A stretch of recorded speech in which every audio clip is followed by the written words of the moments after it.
Olá, somos a Universidade Federal do Oeste do Pará, Instituto de Biodiversidade e Floresta, somos bacharelados em zootecnia.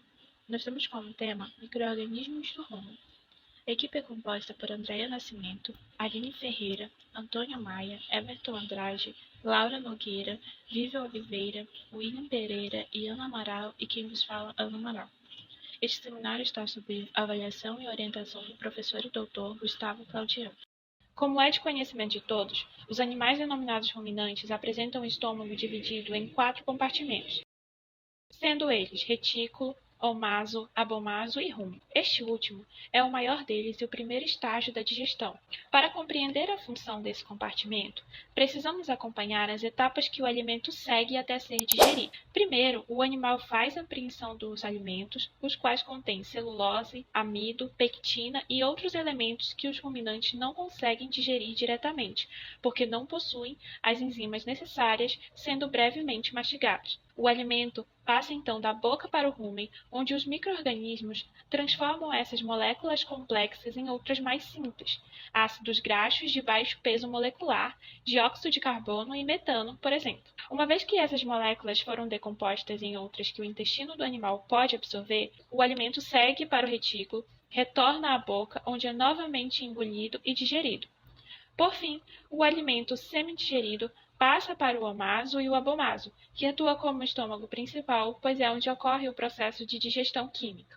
O rumen pode ser definido como uma câmara de fermentação habitada por micro-organismos que, em conjunto com o animal, desempenham uma relação de simbiose mutualística. Isso significa que você alimenta seu animal e um ecossistema de micro-organismos que trabalham junto para decompor o que a vaca, por exemplo, come, transformando o alimento em energia e proteína.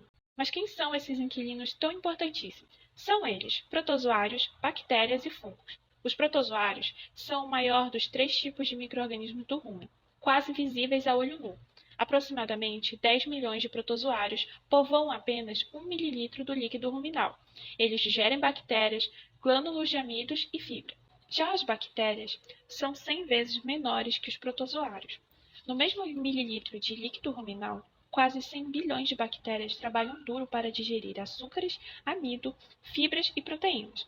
As celulolíticas são essenciais para degradar a celulose presente na parede celular das plantas. As amilolíticas, por sua vez, degradam o amido e produzem mais propionato, menos CO2 e, consequentemente, menos metano, diminuindo as perdas de energia pela produção desse gás. Temos também as bactérias degradadoras de pectina, que também desempenham um papel fundamental, uma vez que a pectina representa de 10 a 20% do total de carboidratos da dieta dos ruminantes.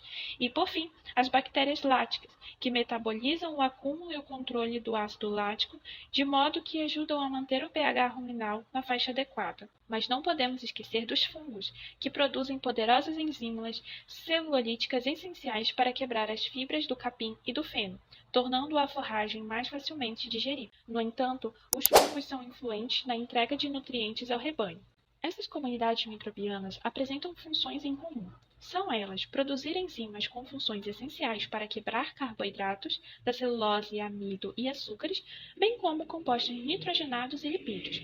Essa decomposição é realizada por meio de um processo denominado fermentação.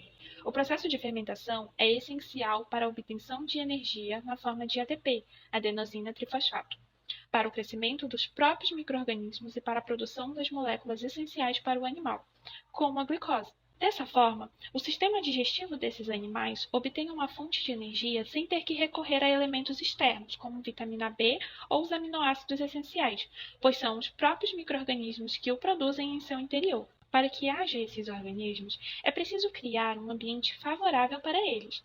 Para isso, são necessários alguns fatores.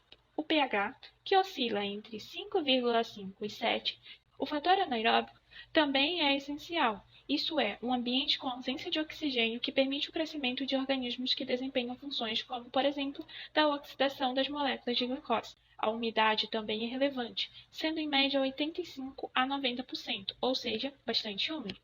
Por último, mas não menos importante, temos o fator temperatura, que gira em torno de 38 a 40 graus Celsius. Então, pessoal, esse foi o nosso trabalho. Espero que tenham gostado. Não esqueçam de deixar sua curtida e bons estudos. Tchau!